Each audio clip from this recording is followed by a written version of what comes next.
ಎಲ್ಲದಕ್ಕಿಂತ ಇಂಪಾರ್ಟೆಂಟ್ ಈ ಕಾರ್ನ ಯಾರು ತಗೋಬೇಕು. ಹಾಗೆ ಸನ್ ರೂಫ್, ನಮ್ಮ ಇಂಡಿಯನ್ಸ್ ನ favourite sun roof. Infotainment system ಬರುತ್ತೆ with wired Android Auto and ನಿಮ್ಗೆ ಇಲ್ಲಿ ಕ್ರೂಸ್ ಕಂಟ್ರೋಲ್ ಸಹ ಬರುತ್ತೆ ಈ ಕಾರಲ್ಲಿ. ಎಲ್ಲರಿಗೂ ನಮಸ್ಕಾರ, welcome back to the channel. ನನ್ನ ಹೆಸರು ಸಾರ್ಥಕ್ ಅಂಡ್ ನಾವು ರಿವ್ಯೂ ಮಾಡ್ತಿದೀವಿ Hyundai Xtra.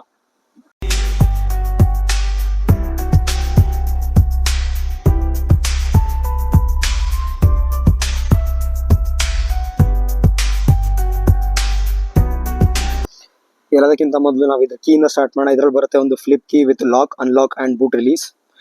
ಫ್ರಂಟ್ ಲುಕ್ ನೋಡಬಹುದು ನೀವು. ಇದರಲ್ಲಿ ಒಂದು ಬಿಗ್ ಪಿಯಾನೋ ಗ್ರಿಲ್ ಬರುತ್ತೆ ಫ್ರಂಟ್ ಅಲ್ಲಿ with extra logo and Hyundai badging. DRLs ಬಂದು ಎಚ್ ಶೇಪ್ಡ್ ಇದೆ, ಬಟ್ ಅದ್ರ ಜೊತೆಗೆ ಟರ್ನ್ ಇಂಡಿಕೇಟರ್ಸ್ ಅದು halogen. Projector setup head lamps ಇದೆ, ಇದು ಸಹ halogen, but high beam and low beam ಎರಡು ಪ್ರೊಜೆಕ್ಟರ್ ಬೇಸ್ಡ್ ಬರುತ್ತೆ. ಬಿಗ್ ಪಿಯಾನೋ ಗ್ರಿಲ್ ಆಗ್ಲೇ ಹೇಳಿದಾಗೆ. ಇನ್ನು ನಾನು ಇಂಜಿನ್ ಬೇ ಓಪನ್ ಮಾಡಿದೆ ಅಂತ ಅಂದ್ರೆ ಬೋನೆಟ್ ತುಂಬಾ ಹೆವಿ ಇದೆ. ಸೊ ಇದ್ರಲ್ಲಿ ಬರುತ್ತೆ 1.2 litre Kappa series petrol engine. ಇದು ಪ್ರೊಡ್ಯೂಸ್ ಮಾಡುತ್ತೆ 83 horse power and 113 Nm of torque. Wash of fluid ನಾವು ಇಲ್ಲಿ ಹಾಕ್ತೀವಿ.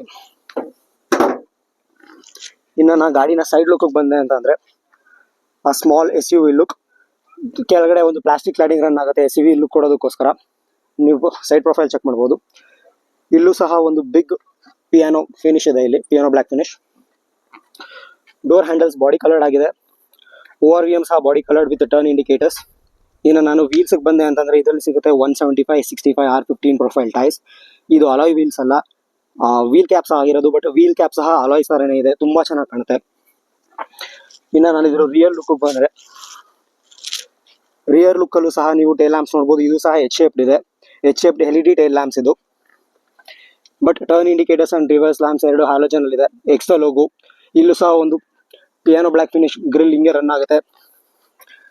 ರಿಯರ್ ಡಿಫಾಗರ್ ಇದೆ, ಬಟ್ ಯಾವುದೇ ತರ ರಿಯರ್ ವೈಪರ್ ಬರಲ್ಲ. ಅದು ಟಾಪ್ ಎಂಡ್ ಅಲ್ಲಿ ಬರುತ್ತೆ, SX ಆಪ್ಷನಲ್ ಅಥವಾ SX ಕನೆಕ್ಟ್ ಅಲ್ಲಿ. ಹೈ ಮೌಂಟೆಡ್ ಸ್ಟಾಪ್ ಲ್ಯಾಂಪ್ ಹಾಗೂ ಶಾರ್ಕ್ ಫಿನ್ ಆಂಟಿನಾ. ನೀವು ರೂಫ್ ರೇಲ್ ಸಹ ನೋಡಬಹುದು. ಸೊ ಒಂದು ಲಗೇಜ್ ಕ್ಯಾರಿಂಗ್ ಕೆಪಾಸಿಟಿ ಬರುತ್ತೆ ಈ ಕಾರಲ್ಲಿ. ನೀವೇನಾದ್ರು ಮೇಲ್ಗಡೆ ಲಗೇಜ್ ಇಟ್ಕೋತೀರಾ ಅಂದ್ರೆ.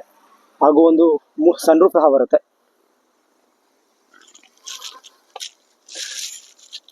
ಇಲ್ಲಿ ನಾವು ಫ್ಯೂಲ್ ಹಾಕ್ತೀವಿ. ಇದಕ್ಕೆ ಇದು petrol engine, 1.2 litre petrol engine ಆಗಲೇ ಮೆನ್ಷನ್ ಮಾಡ್ದಂಗೆ. Body coloured ORVMs. ಇನ್ನು ನಾವು ಬ್ಯಾಕ್ ಸೀಟಿಗೆ ಬಂದ್ವಿ ಅಂತ ಅಂದ್ರೆ ಬ್ಯಾಕ್ ಡೋರ್ ಓಪನ್ ಮಾಡ್ತಿದಂಗೆ ಒಂದು ಸ್ಮಾಲ್ ಕಬಿ ಸ್ಪೇಸ್. ಬಾಟಲ್ ಹೋಲ್ಡರ್ ಇಲ್ಲಿ ನೀವು 1 ಲೀಟರ್ ಬಾಟಲ್ ಆರಾಮಾಗಿ ಇಡ್ಬೋದು ಅಂಡ್ ಇನ್ನೂ ಸ್ವಲ್ಪ ಸ್ಟೋರೇಜ್ ಸ್ಪೇಸ್ ಸಿಗುತ್ತೆ ಇಲ್ಲಿ. Door handles. ಆಲ್ 4 ವಿಂಡೋಸ್ಗೂ ಪವರ್ ವಿಂಡೋ ಬರುತ್ತೆ, ಎಸ್ ವೇರಿಯಂಟ್ ಇಂದಾನೆ. ಇನ್ನು ನಾನು ಹಿಂದೆ ಕೂತೆ ಅಂತ ಅಂದ್ರೆ ಕೆಳಗೆ ನೋಡಬಹುದು ತುಂಬಾ ಸ್ಪೇಸ್ ಇದೆ ಸ್ಟ್ರೆಚ್ ಔಟ್ ಮಾಡೋದಕ್ಕೋಸ್ಕರ. ಮುಂದ್ಗಡೆ ಸೀಟು ನನ್ನ ಹೈಟ್ ಅಡ್ಜಸ್ಟ್ ಆಗಿದೆ. ನನ್ನ ಹೈಟ್ 5'7". ಸೊ ನಂಗೆ ಅಂಡರ್ ಥೈ ಸಪೋರ್ಟ್ ಆಗಲಿ, ನೀ ರೂಮ್ ಆಗಲಿ, ಲೆಗ್ ರೂಮ್ ಆಗಲಿ ಯಾವುದೇ ತರದ ಪ್ರಾಬ್ಲಮ್ ಇಲ್ಲ. ಅರೌಂಡ್ 5'10" ಅಥವಾ 5'11" ಗಂಟೆ ಕಂಫರ್ಟಬಲ್ ಆಗಿ ಕೂರ್ಬೋದು. ಎನಿಥಿಂಗ್ ಅಬೋವ್ ದಟ್, ಅದಕ್ಕಿಂತ ಜಾಸ್ತಿ ಯಾರಾದ್ರೂ ಆದ್ರು ಅಂತಂದ್ರೆ ಅವ್ರಿಗೆ ಸ್ವಲ್ಪ ಅಂಡರ್ ಥೈ ಸಪೋರ್ಟ್ ಕಮ್ಮಿ ಅನಿಸ್ಬೋದು. ಬಟ್ ನೀ ರೂಮ್ ಒಂದು ಅಂಡರ್ ಥೈ ಸಪೋರ್ಟ್ ಅಡ್ಜಸ್ಟ್ ಮಾಡ್ಕೋತೀರಾ ಅಂತಂದ್ರೆ ಕಂಪ್ಲೀಟ್ಲಿ ಕಂಫರ್ಟಬಲ್ ಆಗಿರುತ್ತೆ. ಇನ್ನು ಹೆಡ್ ರೂಮ್ ನೋಡೋದಾದ್ರೆ ತುಂಬಾ ಸ್ಪೇಸ್ ಇದೆ, ಯಾಕಂದ್ರೆ SUV ಆಗಿರೋದ್ರಿಂದ ತುಂಬಾ ಸ್ಪೇಸ್ ಇದೆ ಇಲ್ಲಿ. ಹೆಡ್ ರೂಮ್ ಬಗ್ಗೆ ಚಿಂತನೆ ಮಾಡಂಗಿಲ್ಲ.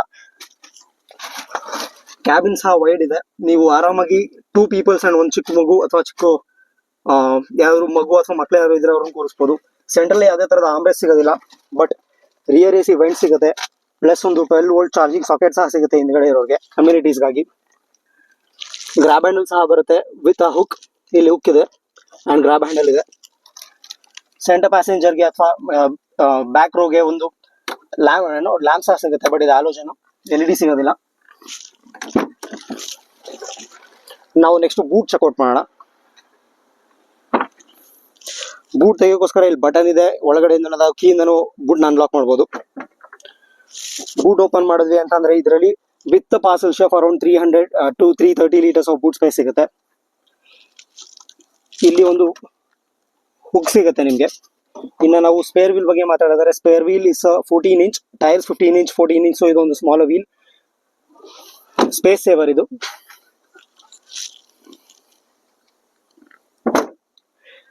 ರಿಯರ್ ಪಾರ್ಕಿಂಗ್ ಕ್ಯಾಮ್ರಾ ಸಹ ಬರುತ್ತೆ, ನೀವು ಇಲ್ಲಿ ನೋಡ್ಬೋದು right below the Hyundai logo. ಇನ್ನು ನಾನು ಡ್ರೈವರ್ ಸೀಟಿಗೆ ಬಂದೆ ಅಂದ್ರೆ ಡ್ರೈವರ್ ಸೀಟ್ ಅಮ್ಯುನಿಟೀಸ್ಗಾಗಿ ಇಲ್ಲಿ ಒಂದು ಕಬಿ ಸ್ಪೇಸ್ ಇದೆ. ಇಲ್ಲೂ ಸಹ ಒಂದು ಬಾಟಲ್ ಹೋಲ್ಡರ್ ಇದೆ. ಇಲ್ಲಿ ಎಕ್ಸ್ಟ್ರಾ ಸ್ಪೇಸ್ ಸಹ ಸಿಗುತ್ತೆ. ಲಾಕ್ ಅಂಡ್ ಅನ್ಲಾಕ್ ಕಾರು ಇಲ್ಲಿ ಮಾಡ್ಬೋದು with door unlocks. All 4 power windows ಬರುತ್ತೆ ವಿತ್ ಚೈಲ್ಡ್ ಲಾಕ್. ಇದ್ರಲ್ಲಿ ನೀವು ಎಲೆಕ್ಟ್ರಿಕಲಿ ಔಟ್ಸೈಡ್ ಮಿರರ್ ನ ಆಟೋ ಫೋಲ್ಡ್ ಮಾಡಬಹುದು ನೀವು, and they are electrically adjustable. ಇನ್ನ ಒಳಗ್ ಬಂದ್ವಿ ಅಂತಂದ್ರೆ ನಿಮ್ಗೆ ಈ ಡ್ಯಾಶ್ ಬೋರ್ಡ್ ನಿಮ್ಗೆ ಹ್ಯುಂಡೈ i10 ನಿಯಾಸ್ ನ ತುಂಬಾ ರಿಮೈಂಡ್ ಮಾಡುತ್ತೆ. ಸ್ಟೇರಿಂಗ್ ವೀಲ್ ನೋಡ್ಬೋದು. ಇದರಲ್ಲಿ ಆಟೋಮೆಟಿಕ್ AC ಅಂದ್ರೆ ಕ್ಲೈಮೇಟ್ ಕಂಟ್ರೋಲ್ ಬರುತ್ತೆ ವಿತ್ ನಿಮ್ಗೆ ಚಾರ್ಜಿಂಗ್ ಅಲ್ಲಿ ಯಾವುದೇ ತರ ಪ್ರಾಬ್ಲಮ್ ಆಗಬಾರ್ದು ಅಂತ USB type A 12 volt socket and USB type C ಮೂರು ಸಹ ಇದೆ. 5 speed manual, day night IRVM manual. ಇದು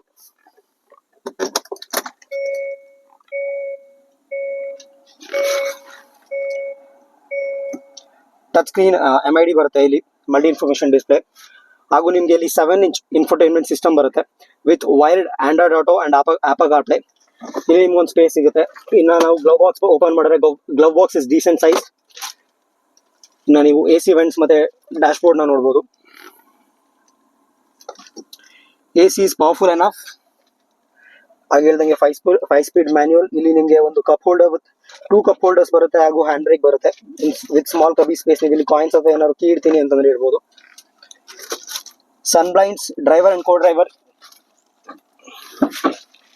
ಇಬ್ರಿಗೂ ಬರುತ್ತೆ, ಬಟ್ ಕೋ ಡ್ರೈವರ್ಗೆ ವಿತ್ ಮಿರರ್ ಬರುತ್ತೆ. ಇಲ್ಲಿ 2 ಲೈಟ್ಸ್ ಇದೆ ಕ್ಯಾಬಿನ್ ಲೈಟ್ ಮಾಡೋದಕ್ಕೋಸ್ಕರ. ಹಾಗೆ ಸನ್ ರೂಫ್, ನಮ್ಮ ಇಂಡಿಯನ್ಸ್ ನ favourite sun roof. Sun blind manual, but sun roof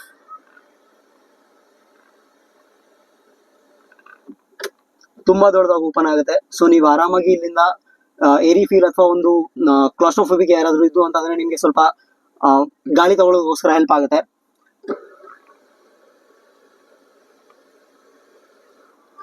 ಇಲ್ಲಿ ಮೈಕ್ ಇದೆ ಕಾಲ್ ಪಿಕ್ ಮಾಡಿ ಅಥವಾ ರಿಸೀವ್ ಮಾಡೋದಕ್ಕೋಸ್ಕರ.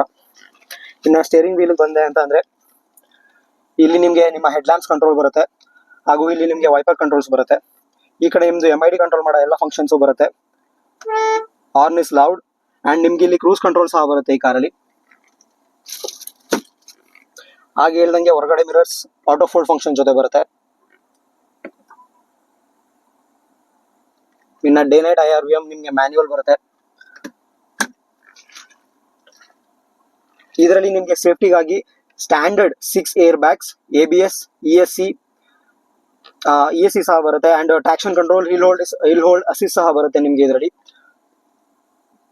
ಅದು ಕಂಟ್ರೋಲ್ಸ್ ಹಾಗೂ MID ನೋಡಬಹುದು ನೀವು. ಈ MID ನ ನಾವು ತುಂಬಾ ಕಾರ್ಸ್ ಅಲ್ಲಿ ನೋಡಿದೀವಿ. i20, i10 ಹಾಗೂ ವೆನ್ಯೂ ಸಹ ಬರುತ್ತೆ ಇದು. ಇದಾಗಿತ್ತು ನಮ್ಮ ಗಾಡಿಯ ಫೀಚರ್ಸ್ ಇಂಪ್ರೆಷನ್. ಸೊ ನಾವೀಗ ಡ್ರೈವ್ ಇಂಪ್ರೆಷನ್ ಸ್ಟಾರ್ಟ್ ಮಾಡೋಣ. ಗಾಡಿ ಸ್ಟಾರ್ಟ್ ಆಗ್ತದೆ. ನಿಮ್ಗೆ ಗಾಡಿ ಸ್ಟಾರ್ಟ್ ಆಯ್ತು ಅನ್ನೋ ನಾಯ್ಸ್ ಸಹ ಬರೋದಿಲ್ಲ ಪೆಟ್ರೋಲ್ ಇಂಜಿನ್ ಅಲ್ಲಿ. ಇದು 1.2 litre Kappa series petrol engine produce ಮಾಡಿದ 83 horsepower, 113 Nm of torque. Clutch full light ಇದೆ.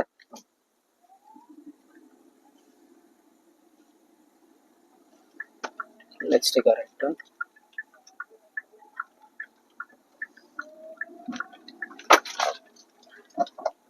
ಕ್ಲಚ್ ನಿಮ್ಗೆ ಪ್ರೆಸ್ ಮಾಡ್ತಿದ್ದೀನಿ ಅಂತ ಸಹ ಫೀಲ್ ಆಗೋದಿಲ್ಲ, ಅಷ್ಟು ಲೈಟ್ ಇದೆ. Same goes to the gearbox and steering wheel.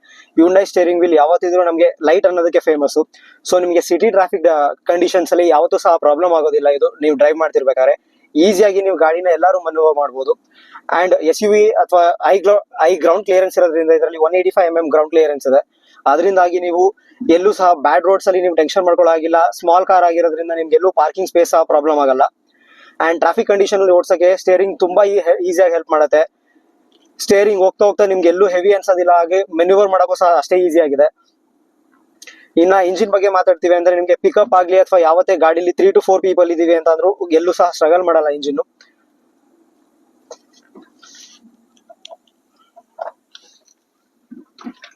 ಒಂದ್ ಸ್ಮಾಲ್ ಬ್ಯಾಡ್ ಪ್ಯಾಚ್ ಅಲ್ಲಿ ನಿಮ್ಗೆ ಆಲ್ಮೋಸ್ಟ್ ಕ್ಯಾಬಿನ್ ಒಳಗಡೆ ನಿಮ್ಗೆ ಫೀಲ್ ಸಹ ಆಗೋದಿಲ್ಲ. ಸಸ್ಪೆನ್ಷನ್ ಅಷ್ಟು ಚೆನ್ನಾಗಿ ಹ್ಯಾಂಡಲ್ ಮಾಡುತ್ತೆ. ಸಸ್ಪೆನ್ಷನ್ ತುಂಬಾ ಸಾಫ್ಟ್ ಆಗಿ ಸೆಟ್ ಆಗಿರೋದ್ರಿಂದ ನಿಮ್ಗೆ ಬ್ಯಾಡ್ ರೋಡ್ಸ್ ಅಲ್ಲಿ ಅದು ಸಹ ಹೆಲ್ಪ್ ಮಾಡುತ್ತೆ. ಕಾರಲ್ಲಿ ಯಾರು ಕೂತಿದ್ದಾರೆ ಅವ್ರಿಗೆ ಈಗ ಸ್ವಲ್ಪ ಜಟ್ಕಾಸ್ ಏನಾದ್ರು ಫೀಲ್ ಆಗ್ಬಾರ್ದು ಅಂತ ಅಂದ್ರೆ ದಿಸ್ ಇಸ್ ದ ಕಾರ್. ಇನ್ನು ನಾವು ಹೈವೇಲ್ ಮಾತಾಡೋಣ ಅಂತ ಅಂದ್ರೆ XUV700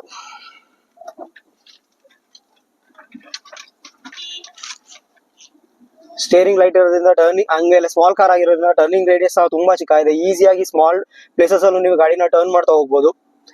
ಪಿಕಪ್ ಅಲ್ಲಿ ಯಾವುದೇ ಸಹ ತರ ಪ್ರಾಬ್ಲಮ್ ಇಲ್ಲ. ಗೇರ್ ಬಾಕ್ಸ್ ಸ್ಮೂತ್ ಇರೋದ್ರಿಂದ ಗೇರ್ ಈಸಿಯಾಗಿ ಶಿಫ್ಟ್ ಆಗುತ್ತೆ ನಿಮ್ಗೆ.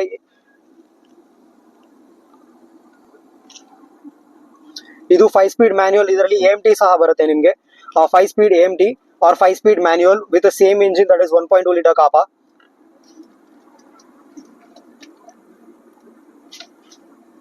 So if you are looking for, ನೀವು ಒಂದು ಸಿಟಿ ಕಾರ್ ನೋಡ್ತಾ ಇದ್ದೀನಿ, 70 to 80% ನಾನು ಸಿಟಿಲ್ ಡ್ರೈವ್ ಮಾಡ್ತೀನಿ, ಇನ್ನೊಂದು 20% ನಾನು ಹೈವೇ ಡ್ರೈವ್ ಮಾಡ್ತೀನಿ, ಅಥವಾ ನನ್ನ ಫ್ಯಾಮಿಲಿ ಜಸ್ಟ್ 3 to 4 ಮೆಂಬರ್ಸ್ ಇದೀವಿ, ನಾವು ನಾಟ್ ಅ ಬಿಗ್ ಫ್ಯಾಮಿಲಿ, ಈಸಿಯಾಗಿ ಪಾರ್ಕ್ ಮಾಡೋ ಸ್ಪೇಸ್ ಬೇಕು ನನಗೆ, ಈಸಿಯಾಗಿ ಪಾರ್ಕ್ ಮಾಡೋ ಈಸಿಯಾಗಿ ಪಾರ್ಕ್ ಆಗಬೇಕು ಕಾರು ಅಂತಂದ್ರೆ ಈ ಕಾರ್ನ ನೀವು ಆಪ್ಟ್ ಮಾಡ್ಬೋದು. ಹ್ಯುಂಡೈ ಸರ್ವಿಸ್ ತುಂಬಾ ಚೆನ್ನಾಗಿರೋದ್ರಿಂದ ನೀವು ಪ್ರಾಬ್ಲಮ್ ಆಗೋದಿಲ್ಲ. ಇಂಜಿನ್ ತುಂಬಾ ಕಾರಲ್ಲಿ ನೋಡಿದೀವಿ ನಾವು, i10 ನಿಯಾಸ್, ಹ್ಯುಂಡೈ ಆರಾ, ಸ್ಮಾಲ್ ಅಥವಾ small versions of lower variants of venue ಹಾಗೂ ಎಕ್ಸ್ಟ್ರಾ. ಈ 4ರಲ್ಲೂ ಇದೇ ಇಂಜಿನ್ ಇರೋದ್ರಿಂದ ನಿಮಗೆ ಸರ್ವಿಸ್ ನೆಟ್ವರ್ಕ್ ಅಲ್ಲೂ ಪ್ರಾಬ್ಲಮ್ ಇಲ್ಲ. ಹಾಗೆ ಯಾವ್ದಾದ್ರು ಪಾರ್ಟ್ ಶೇರಿಂಗ್ ಅಥವಾ ಪಾರ್ಟ್ಸ್ ಅವೈಲಬಿಲಿಟಿ ಯಾವುದೂ ಪ್ರಾಬ್ಲಮ್ ಆಗೋದಿಲ್ಲ ನಿಮಗೆ. ಸೊ ನೀವು ವಿತೌಟ್ ಎನಿ ಹೆಡ್ ಏಕ್ ನೀವು ಆರಾಮಾಗಿ ಕಾರ್ನ ಚೂಸ್ ಮಾಡ್ಬೋದು. ಅಂಡ್ ಗಾಡಿ ಸ್ವಲ್ಪ ಸ್ಲೋ ಆಯ್ತು ಅಂದ್ರೆ ನೀವು ಡೌನ್ ಶಿಫ್ಟ್ ಮಾಡಬೇಕು, ಅಥವಾ ನಾನು ಗೇರ್ ಡೌನ್ ಮಾಡೇ ಮೂವ್ ಮಾಡಬೇಕು ಅನ್ನೋ ಪ್ರಾಬ್ಲಮ್ ಇಲ್ಲ. ಆರಾಮಾಗಿ ಒಂದು 20-25 ಇತ್ತು ಅಂದ್ರೂ ಥರ್ಡ್ ಗೇರ್ ಅಲ್ಲಿ ಪಿಕ್ ಮಾಡುತ್ತೆ ಗಾಡಿ. ಬ್ಯಾಡ್ ರೋಡ್ಸ್ ಅಲ್ಲಿ ಆಗ್ಲೇ ಹೇಳ್ದಂಗೆ ಸಸ್ಪೆನ್ಷನ್ ತುಂಬಾ ಚೆನ್ನಾಗಿ ಹ್ಯಾಂಡಲ್ ಮಾಡುತ್ತೆ. ಬ್ರೇಕ್ ಸಹ ಆನ್ ಪಾಯಿಂಟ್ ಇದೆ. ನಿಮ್ಗೆಲ್ಲೂ ಬ್ರೇಕ್ಸ್ ಲ್ಯಾಕಿಂಗ್ ಅಥವಾ ನನಗೆ ಬ್ರೇಕಿಂಗ್ ಪವರ್ ಇನ್ನೂ ಸ್ವಲ್ಪ ಬೆಟರ್ ಇರಬೇಕಿತ್ತು ಅಂತ ಎಲ್ಲೂ ಅನ್ಸೋದಿಲ್ಲ. ಫ್ರಂಟ್ ಅಲ್ಲಿ ಡಿಸ್ಕ್ ಬ್ರೇಕ್ ಬರುತ್ತೆ, ರಿಯರ್ ಅಲ್ಲಿ ಡ್ರಮ್ ಬ್ರೇಕ್ಸ್ ಬರುತ್ತೆ.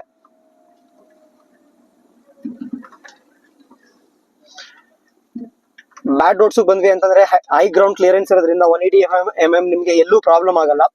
ಆರಾಮಾಗಿ ಯಾವುದೇ ತರ ಪಾಟ್ ಹೋಲ್ಸ್ ಇರ್ಲಿ ಅಥವಾ ಯಾವುದೇ ತರಹದ ಸ್ಪೀಡ್ ಬ್ರೇಕರ್ಸ್ ಇರಲಿ ಈಸಿಯಾಗಿ ಗ್ಲೈಡ್ ಆಗ್ತಾ ಹೋಗುತ್ತೆ ಕಾರು. ಅಂಡ್ ಅರ್ಗೊನಾಮಿಕ್ಸ್ ಬಂದ್ವಿ ಅಂತಂದ್ರೆ ನಂಗೆ ಕಾರಲ್ಲಿ ಪ್ರತಿಯೊಂದು ನನ್ನ ರೀಚ್ ಅಲ್ಲಿ ಇದೆ. ಪವರ್ ವಿಂಡೋನೇ ಆಗ್ಲಿ, ನನ್ನ ಗೇರ್ ಶಿಫ್ಟಿಂಗ್ ಆಗಲಿ, AC ಕಂಟ್ರೋಲ್ಸ್ ಆಗಲಿ, ಯಾವ್ದೇ ತರದ ನಿಮ್ಗೆ ಇದು ಆಟ್ ಪ್ಲೇಸ್ಮೆಂಟ್ ಅಥವಾ ಇಲ್ಲಿ ಬದಲು ಬೇರೆ ಪ್ಲೇಸ್ ಅಲ್ಲಿ ಎಲ್ಲರೂ ಇರಬೇಕು ಅಂತ ನಿಮ್ಗೆ ಯಾವತ್ತೂ ಅನ್ಸೋದಿಲ್ಲ ಪ್ಲೇಸ್ಮೆಂಟ್. ಇನ್ನು ನಾನು ORVMs ಮತ್ತೆ ವಿಂಡ್ಶೀಲ್ಡ್ ಬಂದೆ ಅಂದ್ರೆ ವಿಸಿಬಿಲಿಟಿ ತುಂಬಾ ಚೆನ್ನಾಗಿದೆ. ನನಗೆ ಕರೆಕ್ಟ್ ಆಗಿ ಎಲ್ಲಾ ಕಡೆ ಏನೇನಿದೆ ಅಂತ ಎಲ್ಲ ನೀಟಾಗಿ ಕಾಣ್ತಾ ಹೋಗುತ್ತೆ. ಇನ್ನ ನಾವು ಬಜೆಟ್ ಫ್ರೆಂಡ್ಲಿ ಕಾರಲ್ಲಿ, ಇದು ಬಜೆಟ್ ಫ್ರೆಂಡ್ಲಿ ಕಾರ್ ಆಗಿರೋದ್ರಿಂದ ತುಂಬಾ ಜನಕ್ಕೆ ಇದ್ರದ್ದು ಮೈಲೇಜ್ ಅಥವಾ ಎಷ್ಟು ಕೊಡುತ್ತೆ ಅನ್ನೋದು ಟೆನ್ಷನ್ ತುಂಬಾ ಇರುತ್ತೆ. ಸೊ ನೀವು ಈ ಪೆಟ್ರೋಲ್ ಇಂಜಿನ್ ಅಲ್ಲಿ ತುಂಬಾ ವರಿ ಮಾಡಂಗಿಲ್ಲ. ಅಂಟಿಲ್ ಫಸ್ಟ್ ಸರ್ವಿಸ್ ಸ್ವಲ್ಪ ನಿಮ್ಗೆ ಮೈಲೇಜ್ ಕಮ್ಮಿ ಅನ್ಸ್ಬೋದು, around 14-15, but once the first service is done ನಿಮ್ಗೆ ಇದು ಆರಾಮಾಗಿ 18 to 20 ನಿಮ್ಗೆ ರಿಟರ್ನ್ ಮಾಡುತ್ತೆ ಹೈವೇಸ್ ಅಲ್ಲಿ. ಹಾಗೂ ನಿಮ್ಗೆ ಸಿಟಿ ಕಂಡೀಷನ್ಸ್ ಅಲ್ಲೂ 15 to 16 ಆರಾಮಾಗಿ ರಿಟರ್ನ್ ಮಾಡುತ್ತೆ. ಸೊ ಮೈಲೇಜ್ ಅಲ್ಲೂ ಟೆನ್ಷನ್ ಇಲ್ಲ. ಹ್ಯುಂಡೈ ಸರ್ವಿಸ್ ನೆಟ್ವರ್ಕ್ ತುಂಬಾ ಚೆನ್ನಾಗಿರೋದ್ರಿಂದ ನಿಮ್ಗೆಲ್ಲುವೆ ಸರ್ವಿಸ್ ಟೆನ್ಷನ್ಸ್ ಅಥವಾ ರಿಲಯಬಿಲಿಟಿ ಟೆನ್ಷನ್ಸ್ ಇರೋದಿಲ್ಲ.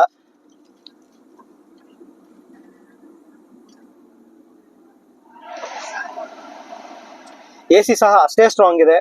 ನಿಮ್ಗೆ ಆರಾಮಾಗಿ ಕಂಪ್ಲೀಟ್ ಚಿಲ್ಲರ್ AC ಇದೆ. ಅಂಡ್ ನಿಮ್ಗೆ ಹೈವೇ ಹೋಗ್ಬೇಕಾದ್ರೆ ನೀವು AC ಆನ್ ಮಾಡಿದ್ರು ಅಂತಂದ್ರೆ ತುಂಬಾ ಮೈಲೇಜ್ ಡಿಫ್ರೆನ್ಸ್ ಎಲ್ಲೂ ಬರೋದಿಲ್ಲ. ಯಾಕೆಂದ್ರೆ ಇಂಜಿನ್ ಕೆಪಾಸಿಟಿನೂ ಅಷ್ಟೇ ಸ್ಮಾಲ್ ಆಗಿದ್ದು, ಪವರ್ ಟಾರ್ಕ್ ಮತ್ತೆ ತುಂಬಾ ಚೆನ್ನಾಗಿ ಟ್ಯೂನ್ ಆಗಿರೋದ್ರಿಂದ ನಿಮ್ಗೆ ಎಲ್ಲೂ ಕಾರಲ್ಲಿ ಇನ್ನೊಂಚೂರು ಪವರ್ ಇರ್ಬೇಕಿತ್ತು ಅಥವಾ ಇನ್ನ ಬಿಗರ್ ಕಾರ್ ಬೇಕಿತ್ತು ಅಂತ ಅನ್ಸೋದಿಲ್ಲ. ಎಲ್ಲಕ್ಕಿಂತ ಇಂಪಾರ್ಟೆಂಟ್, ಈ ಕಾರ್ನ ಯಾರು ತಗೋಬೇಕು? ನಿಮ್ ಫ್ಯಾಮಿಲಿಲಿ 4 ಮೆಂಬರ್ಸ್ ವಿತ್ ಒಂದು ಚಿಕ್ಕ ಮಗು ಇದೆ ಅಂತ ಅಂದ್ರೆ, ಅಥವಾ 3 ಮೆಂಬರ್ಸ್ 4 ಮೆಂಬರ್ಸ್ ಇದೀರಾ ಅಂತ ಅಂದ್ರೆ 80% ಆಫ್ ದ ಡ್ರೈವ್ ನಾನು ಸಿಟಿಲಿ ಮಾಡ್ತೀನಿ, 20% ಹೈವೇಲ್ ಮಾಡ್ತೀನಿ ಅಂದ್ರೆ ಈ ಕಾರ್ನ ನೀವು ಅಪ್ಲೋಡ್ ಮಾಡ್ಬೋದು. ಇದು ಡೈರೆಕ್ಟ್ ಆಗಿ ಪಂಚ್ ಜೊತೆ ಕಂಪೀಟ್ ಮಾಡುತ್ತೆ. ಬಟ್ ಪಂಚ್ಗಿಂತ ಜಾಸ್ತಿ ಫೀಚರ್ಸ್ ಹಾಗೂ 1 ಸಿಲಿಂಡರ್ ಎಕ್ಸ್ಟ್ರಾ ಇದೆ. ಇದು 4 ಸಿಲಿಂಡರ್ ಪಂಚ್ ಅಲ್ಲಿ 3 ಸಿಲಿಂಡರ್ ಯೂನಿಟ್ ಬರುತ್ತೆ. So this is a better option ಅಂತ ಹೇಳ್ಬೋದು. ಅಂಡ್ ಕೊನೆಯದಾಗಿ ಈ ವಿಡಿಯೋ ನಿಮ್ಗೆ ಇಷ್ಟ ಆಗಿದ್ರೆ ಇದನ್ನ ಲೈಕ್ ಮಾಡಿ, ನಿಮ್ ಫ್ರೆಂಡ್ಸ್ ಮತ್ತೆ ಫ್ಯಾಮಿಲಿಗೆ ಶೇರ್ ಮಾಡಿ, ಸಬ್ಸ್ಕ್ರೈಬ್ ಆಗೋದು ಮರಿಬೇಡಿ. ಎಲ್ಲಕ್ಕಿಂತ ಇಂಪಾರ್ಟೆಂಟ್, ಹೆಲ್ಮೆಟ್ ಹಾಕೊಳ್ಳಿ, ಸೀಟ್ ಬೆಲ್ಟ್ ಹಾಕೊಳ್ಳಿ, ಸೇಫ್ ಆಗಿ ಓಡಿಸಿ, ಸೇಫ್ ಆಗಿರಿ. ಧನ್ಯವಾದಗಳು.